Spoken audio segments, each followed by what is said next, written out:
Bread omelette செய்வது எப்படி? Thumbnail சூப்பரா இருக்கு, இதை பார்ப்போம். ஐயோ ரொம்ப பசிக்குதே. பசிக்குதா? பிரெட் ஆம்லெட் போடலாம் இருக்கு, உனக்கு வேணுமா? பிரெட் ஆம்லெட்டா? எனக்கு செஞ்சாடா. இப்போ எப்படி போடுறேன்னு மட்டும் பாரு. சரி சரி. ஆன் பண்ண வேண்டியதான். ஆன் ஆக மாட்டேது. சாலினி, கேஸ் ஆன் ஆக மாட்டேது. கீழே சிலிண்டர் ஆன் பண்ற தற்குறி. ஓஹோ, 4 ஷூக்கு பாலிஷ். ஐயோ, ஃபர்ஸ்ட் கீழே வந்து பிரெட்டை போட்டுக்கலாம், முட்டையை வச்சுக்கலாம், உப்பு போட்டுக்கலாம். Bread omelette ready. என்னடா பறகுது? அப்படியே குத்துற வேண்டியதான்.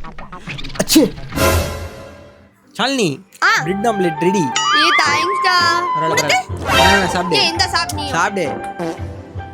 இந்த பொறுப்பு தான் நல்லா ருசிச்சு சாப்பிட கிடைச்சது. ஏய் சூப்பர்ரா. திறமை. இதன் போட்டாடா. இன்னொன்னா இன்னொரு தும்பிட வேண்டியதான். அச்சே தப்பாடி.